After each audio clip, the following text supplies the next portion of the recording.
buat teman-teman yang mau mulai usaha, ada 5 fase yang kita harus lewatin ini.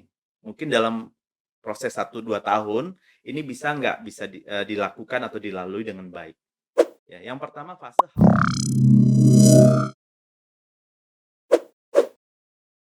Oke, berarti kalau misalnya kita hampir menuju ke udah melewati value of death itu, mhm. kira-kira kita ada nggak sih Coach waktu optimalnya nih?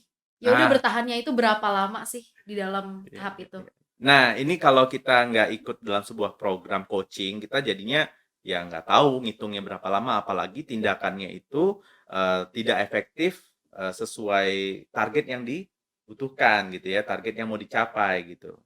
Nah, kalau biasanya masuk dalam program, nah itu kan ada coach ya, yang bisa ngelihat blind spot-nya si coachee atau, pengusaha yang di-coaching ya.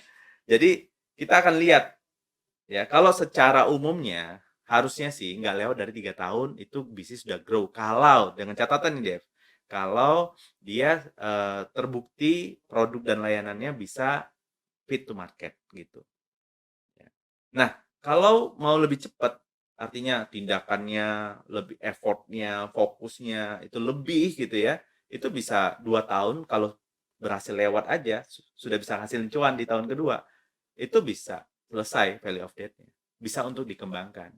Makanya kan ada istilah kalau ada yang, kita tahu ya, misalnya dari lembaga ya, mau ngasih pinjaman gitu kan, itu syaratnya lewat 2 tahun, ya masa uji coba gitu. Nah, makanya kalau kita mau mulai bisnis, nggak tahu arahnya, kita bisa muter-muter deh. Nah, sehingga itu efeknya bisa lebih lama. Nah, kalau kita pakai misalnya mau menuju satu tempat pakai aplikasi gitu ya, kita kan tahu tuh, atau cek Google Map berapa lama ya. Nah, kita punya map-nya. Sementara dalam bisnis, nah pelaku usaha nggak punya itu. Kecuali dari mungkin pengalaman orang tua ya, atau mentor gitu kan, atau teman-teman yang udah mulai bisnis. Belum tentu teman-teman yang sudah berbisnis duluan itu bisa sama kita kondisinya, ya. Belum tentu mentor kita yang katanya, "Saya sudah lakukan ini, kamu harus begini gini gini." Belum tentu bisa sama kondisinya sama kita. Nah, itu makanya pentingnya metodologi tadi.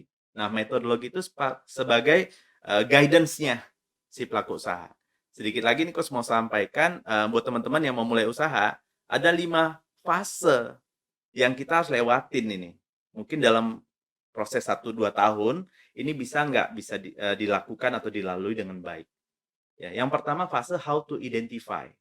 Nah, identifikasi value kita, produk dan layanan yang kita pilih dan market yang mau kita sasar. Problem apa yang mau kita selesaikan. Nah, kemudian how to set up. How to set up ini kita, buat kalau nggak perlu kantor gede-gede, ya nggak perlu gitu, di garasi aja bisa gitu. Ya, Apple aja dimulai, dengan dari garasi gitu kan. Nah, kemudian how to tell and sell. Nah, memang kita udah jualan, udah posting di IG misalnya atau buat website ya, udah setup ya. Setup-nya coach nggak usah pakai offline, online aja pakai website ya boleh. Itu bagian dari how to set up. Kalau mau lebih bagus lagi, punya business plan, brand plan, dan lain-lain ya, media untuk bagaimana bisnisnya bisa diimplementasikan secara nyata. How to set up tadi ya.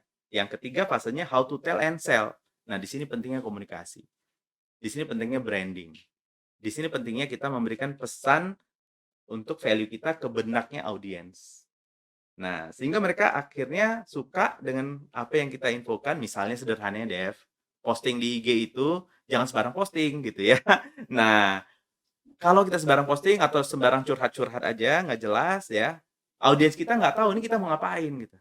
Nah, tapi kalau kita posting sesuatu yang menjadi value bisnis kita, nah itu nanti orang lama-lama paham ya. Nah, itu how to tell and sell. Ya. Kemudian how to operate, yang keempat. Fase keempat how to operate. Bagaimana nih proses kita kalau sudah ada deal sama klien, gimana nih cara konsekuensinya dipenuhi seperti apa. Kemudian how to finance. Nah, simpelnya aku mau kasih gambaran bisnis restoran deh. How to identify. Nah, udah kebayang ya? Udah kebayang how to identify. Kita mau jual produk apa? Tahu misalnya, ya. Oh, ini tahu yang untuk orang-orangnya pekerja. mau cepet gitu ya. How to set up, fase kedua, sorry. Nah, how to set up, oh paling nggak perlu kios-kios gede, buat aja yang counter-counter kecil aja gitu ya, booth gitu ya. Nah, how to tell and sell, buat branding-nya, buat campaign-nya seperti apa, sorry, konten kalendernya buat lengkap, ya, jadi postingan IG-nya itu udah strategis. Kemudian how to operate ini pastikan booth-nya itu bisa berjalan terarah, tahu mana customer, ya, mana yang bisa ditawarkan. Ya, ini kadang yang jualan, ya operator kita kadang-kadang itu, nggak tahu, cuma nunggu aja gitu, nggak ada nawarin gitu, ya. Ya sama aja, lewat peluangnya gitu kan. Nah, ini jadinya harus terarah. Kemudian terkontrol, ya kan. Kemudian terstruktur, tim supervisornya harus ada, ya kan. Kemudian terukur, tersistem, ya. Kemudian terintegrasi dan konsisten, sehingga jualan tahunnya jalan gitu ya, kita bisa jalan-jalan. Jalan-jalan outlet 1 ke outlet 2, outlet 3, ikut, coaching mungkin, ikut pameran, ya, diundang, diservo, ya kan, untuk sharing inspirasi, ya bisa jalan-jalan kayak gitu, bisa mengenalkan value kita lebih luas ke, banyak orang. Nah, Dev, itu keren banget kan. Nah, kemudian setelah how to operation, baru how to finance. Gimana aset yang kita punya, yang udah kita invest, yang udah kita jalanin nih bisnis kita, gimana bisa jadi cuan. Ya, aset menjadi revenue, revenue menjadi cash flow menjadi cash in hand. Oke.